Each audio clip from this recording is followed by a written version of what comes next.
Hello అండి, welcome to vlog life channel. ఈరోజైతే పాతకాలం పద్ధతిలో రొయ్యల పులుసు అయితే చేస్తున్నానండి. ఫస్ట్ అయితే రొయ్యలను ఒక ప్యాన్లో డ్రై రోస్ట్ చేసుకోవాలి. ఇలా ముట్టుకుంటే విరిగిపోవాలి. వీటిని వాటర్లో ఒక 2 నిమిషాల పాటు వేసి పక్కన పెట్టేసుకోవాలి. నెక్స్ట్ అదే ప్యాన్లో ఒక 1/2 స్పూన్ మెంతులు, 1/2 స్పూన్ జీలకర్ర వేసి డ్రై రోస్ట్ చేసుకోవాలి.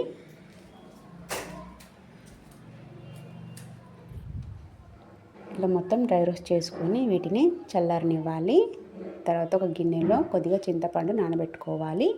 మనం ఇందాక నానబెట్టుకున్న రొయ్యల్ని ఒక కడాయిలో తీసుకొని పసుపు, అల్లం, కొద్దిగా కారం, రుచికి సరిపడా కొద్దిగా సాల్ట్ కూడా వేసుకోవాలి. ఇవన్నీ వేసుకొని మంచిగా కలుపుకోవాలి.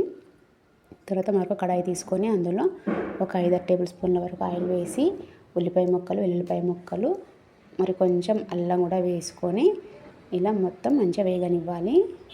కొద్దిగా కరివేపాకు కూడా యాడ్ చేసుకోవాలి. ఇలా మొత్తం మంచిగా ఫ్రై చేసుకోవాలి. ఇలా ఫ్రై చేసుకున్న దాంట్లో మనం ఇందాక కలిపెట్టుకున్న రొయ్యల మిశ్రమాన్ని వేసి ఒక 2 నిమిషాల పాటు లో ఫ్లేమ్ మీద ఉడకనివ్వాలి.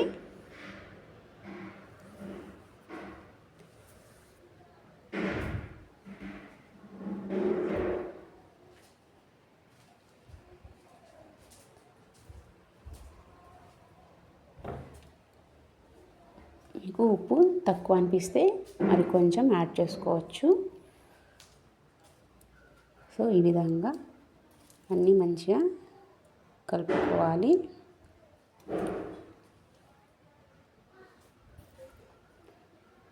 ఇలా ఒక 2 నిమిషాల పాటు ఉడికిపోయిన తర్వాత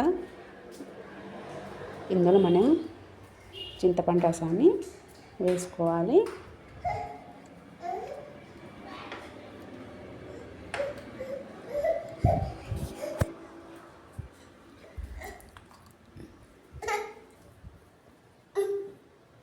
ఇలా చింతపండు రసాన్ని వేసుకొని మొత్తం ఒకసారి కలుపుకోవాలి.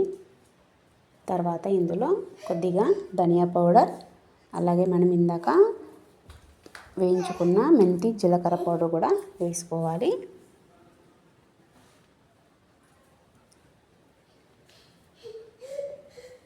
ఇవన్నీ వేసుకొని మరొకసారి కలుపుకొని ఒక 10 నిమిషాల పాటు మూత పెట్టేసి ఉడికించుకోవాలి.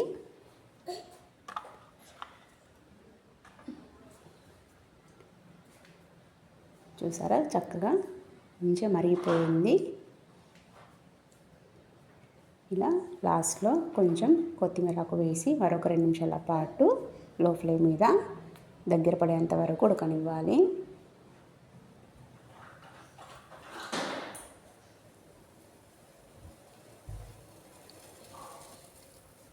ఫైనల్గా మన రొయ్యల పులుసు రెడీ అండి. చాలా బాగుంటుంది, ఒకసారి ట్రై చేయండి. మీకు కనుక ఈ వీడియో నచ్చితే లైక్ చేయండి, షేర్ చేయండి. మరిన్ని వీడియోస్ కోసం ఛానల్ సబ్స్క్రైబ్ చేసుకోండి. Thank you.